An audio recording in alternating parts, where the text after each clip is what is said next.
नकळत सारे घडले. भाग 17. अधीर पटकन गाडी घेऊन जंगलाच्या दिशेने जातो. आता खूप जास्त अंधार पडला होता आणि अन्वीला भीती वाटू लागली होती.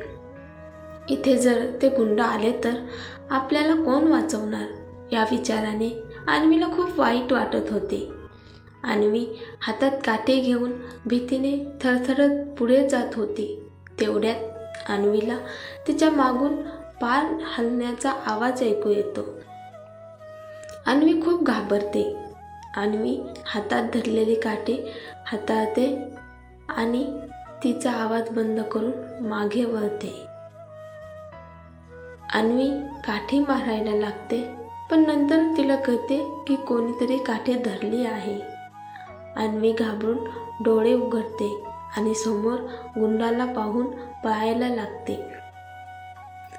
पण अन्वीच्या पायाला लागल्यामुळे ती खूप लांब जाऊ शकली नाही आणि ती पळता पळता खाली पडली.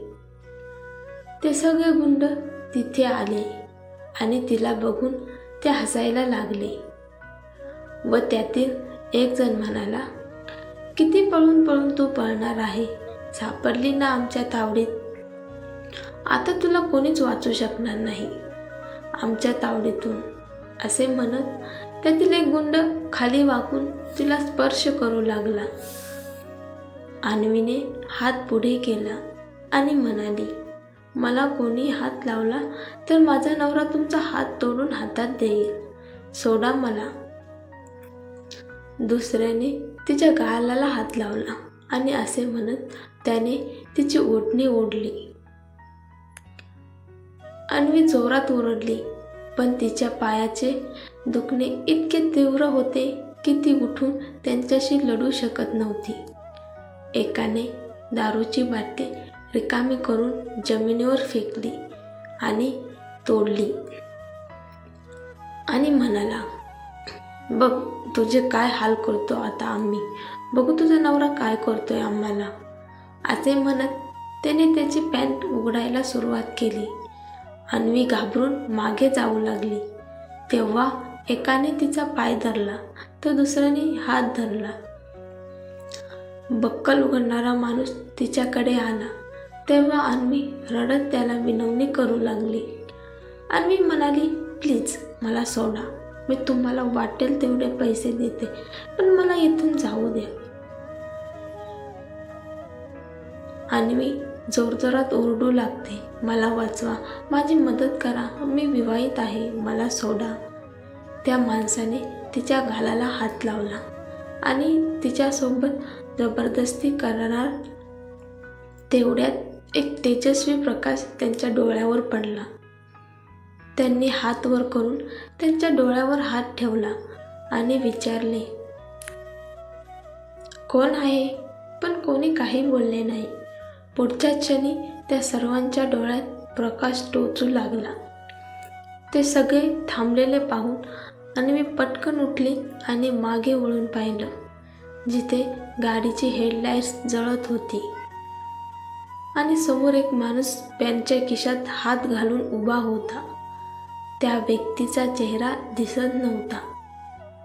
अन्वीच्या शेजारी उपस्थित असलेल्या गुंडाने त्या माणसाला हाक मारली आणि म्हणाला, "आता तू कोण आहेस? आमची मजा का बिघडवत आहेस?" यावर तो माणूस काही पावलं चालत पुढे आला. त्याचा चेहरा पाहून अन्वीचे डोळे चमकले, कारण तो व्यक्ती अधीर होता. अधीरने काही पावले पुढे येऊन त्या माणसाची मान पकडली. अधीरने अन्वीकडे पाहिलं. त्या गुंडांची मान पकडून त्याला उभा करून अधीर म्हणाला, "ती काय म्हणाली ते ऐकलं नाहीस? ती म्हणाली की ती विवाहित आहे. मग तू तिला का स्पर्श केलास?" असे म्हणत त्याने त्या माणसाचा हात फिरवला आणि एका फटक्यात तो हात मोडला. तो माणूस वेदनेने ओरडला. अन्वीच्या डोळ्यात पुन्हा एकदा भीती दिसू लागली. त्या एका मित्राची अशी अवस्था पाहून गुंडांनी अधीरवर आरडाओरडा सुरू केला. "तुझी हिंमत कशी झाली त्याला मारायची?" असे बोलून ते अधीरवर हल्ला करणारच होता. तेवढ्यात अन्वीने अधीरला आवाज दिला. तेव्हा अधीरने त्या गुंडाचा वार त्याच्या हातावर घेतला. त्यामुळे अधीरच्या हाताला लागले आणि रक्त येऊ लागले. अधीरला खूप राग आला. त्यामुळे त्याने गुंडांची अशी धुलाई केली की ते अधीरला त्यांच्या जीवाची भीक मागू लागले. अधीर अन्वीकडे गेला आणि अन्वीकडे शांत नजरेने पाहू लागला. अन्वीचे केस विस्कटलेले होते. तिचे कपडे अस्ताव्यस्त पडले होते आणि कपड्यावर आणि चेहऱ्यावर चिखल लागला होता. तेव्हा त्याची नजर अन्वीच्या पायावर पडली, जिथून थोडं रक्त येत होतं.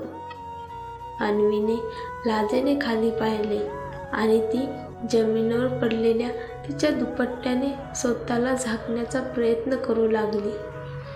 हे पाहून अधीरने कसलाही भाव न ठेवता पुढे सरकत खाली वाकत अन्वीला शांत केलं. अधीरच्या अचानक आलेल्या प्रतिक्रियेने घाबरलेल्या अन्वीने त्याच्या गळ्यात पडून रडू लागली. अधीरने तिला धीर दिला आणि म्हणाला, काय नाही होणार, मी आहे ना, मी तुला काही होऊ देणार नाही.